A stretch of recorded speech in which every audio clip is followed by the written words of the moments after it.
Teologia da Reforma Protestante, estamos falando dos verdadeiros cristãos daquela época, estamos falando agora de Baltazar Rubinmeier, e agora estamos no ponto em que ele foi preso pelos reformados, será torturado, ok? Mas ele escreve 12 artigos sobre a fé cristã, exatamente para mostrar aos reformados o quanto eles estão errados. O artigo, extraído do livro A História dos Anabatistas, diz: durante esse encarceramento, Rubinmeier escreveu 12 artigos da fé cristã, os quais não foram publicados até um ano depois em Nickelsburg. Repleta de implicações teológicas que serão consideradas mais adiante, essa obra conclui com as seguintes palavras pateticamente profetas: ó Deus Santo, Deus poderoso, Deus imortal, essa é a minha crença, a qual confesso com o coração e com a boca, e sobre a qual testifiquei perante a igreja no batismo de água. Peço-te que fielmente e em sua misericórdia me guardes nesse empenho até meu fim, embora seja forçado a renunciar a ele pelo temor humano, pela tirania, pelos remorsos, pela espada, pelo fogo ou pela água. Por que pela água? Porque muitos dos anabatistas eram afogados. Suplico-te, ó Pai misericordioso, revive-me pela graça do Espírito, e não permitas que morra sem essa fé. Suplico-te isso do fundo do meu coração, por meio de Jesus Cristo, teu Filho mais amado, nosso Senhor e Salvador, porque em ti, ó Pai, tenho esperado. Não permitas que eu seja envergonhado na eternidade. Amém.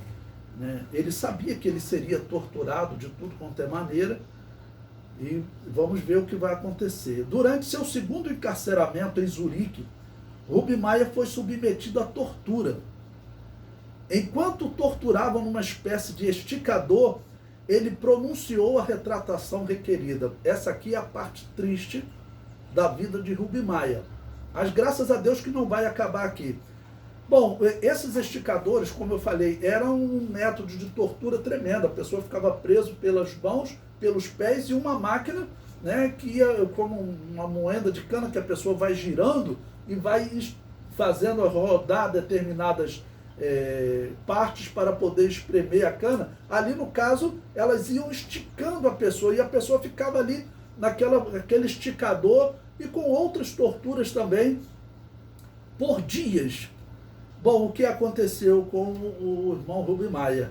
Ele acabou não resistindo e fez a retratação, então, que ele já tinha se negado a fazer, negou a fé, a crença no batismo de adultos, a negação do batismo infantil, se retratou, Então,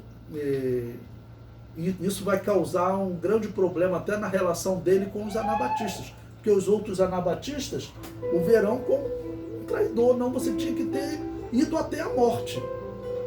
Vamos ver o artigo que prossegue dizendo: posso me enganar, sou um homem, mas um herege não posso ser, porque constantemente procuro instrução na palavra de Deus.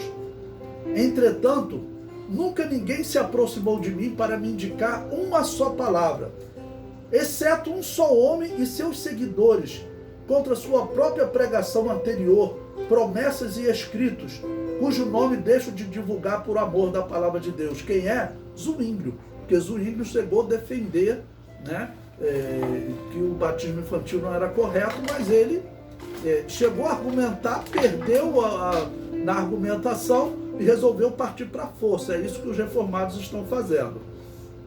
Ele prossegue: o qual, contra a justiça e o senso comum, e em nome de seu próprio governo, da confederação e também do imperador, tentaram me ensinar a fé por meio da detenção, do encarceramento, dos sofrimentos e do carrasco. Era isso que as igrejas reformadas faziam com os verdadeiros cristãos. Isso aqui não é perseguição da igreja católica, não. Isso aqui é perseguição dos reformados. O artigo prossegue: no entanto, a fé é uma obra de Deus e não da torre dos hereges. né? Onde ninguém vê o sol, nem a lua, e vive só à base de pão e água. Ó Deus, perdoa a minha fraqueza. Para mim é bom, como diz Davi, que me hajas humilhado, né? Ou seja, ele teve que fazer aquela retratação, foi uma fraqueza, né? E aí o artigo prossegue citando alguns nomes que nós vamos falar mais à frente, né? Ele diz, tal como tinha acontecido com Grebel, Sattler e Blaurock, o Rubinmeier, decepcionado, deixou para trás Zurique com suas lembranças, porquanto o homem que não havia podido derrotá-lo no debate havia recorrido às táticas vis de um inquisidor. Desacreditado diante dos seguidores de Zwinglio e desonrado perante os olhos dos anabatistas, Rubinmeier saiu discretamente da cidade. Então os anabatistas também não compreenderam por que ele se retratou. Eles diziam, olha, um verdadeiro cristão leva a situação até a morte. Pois bem, ele fugiu da cidade, foi habitar em um local distante, tá ok? O artigo prossegue na página 97, dizendo que ele foi habitar na Morávia, tá ok? Os evangélicos morávios receberam Rubinmeier com muito prazer e se identificaram com sua mensagem. Rapidamente houve vários convertidos. Entre eles havia um barão morável, Leonard von Liechtenstein, que foi batizado por Rubinmeier. Isso marcou o começo de um dos períodos mais frutíferos da história anabatista. Que bonito que ele conseguiu recuperar a sua fé, né? Principalmente, porque você negar a Cristo, ou negar a doutrina do batismo de adultos, era um caso grave da visão anabatista. E podemos considerar, era um caso grave. Mas graças a Deus ele conseguiu se recuperar e voltar a pregar o Evangelho. Em grande parte, os escritos de Nikolsburg se ocuparam com assuntos próprios das ordenanças da igreja, tais como o batismo, a ceia do Senhor e a disciplina. Entretanto, os dois tratados sobre o livre-arbítrio, outro sobre a espada e outro sobre o catecismo, e uma breve apologia apresentam os principais conceitos teológicos de Rubinmeier, em diferentes formatos. E claro, quando está falando de livre-arbítrio, que já chegou no meio cristão. Doutrina da predestinação, irmãos, que fique bem claro, não é doutrina de cristão. A doutrina da predestinação, ela sempre foi doutrina dos pagãos. Antes da Igreja Católica, todos os pagãos romanos, gregos, cananeus, babilônios, os celtas, os indianos, todos eles diziam que o destino dos homens está escrito pelos deuses. Ou seja, tudo é determinado pelos deuses, todos são predestinados. Todos os pagãos pregavam isso. Os cristãos nunca pregaram isso até que foi organizada a Babilônia Apocalíptica por Constantino. E cerca de 70 anos depois, havia um teólogo na Babilônia Apocalíptica chamado Agostinho, que foi um dos maiores assassinos de cristãos da história. Ele mandava matar todos os cristãos que não concordavam com o batismo infantil, ou seja, que eram anabatistas, que rebatizavam os cristãos. Foi esse Agostinho que inseriu essa doutrina da predestinação na Babilônia Apocalíptica.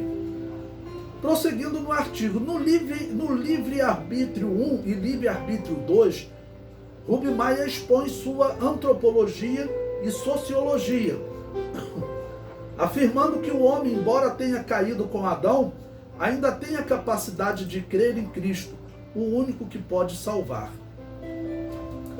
Segundo o entendimento de Rubinmeier, o Novo Testamento ensina que a graça, a fé e o amor dependem do fato de a pessoa aceitar ou rejeitar a salvação oferecida em Cristo.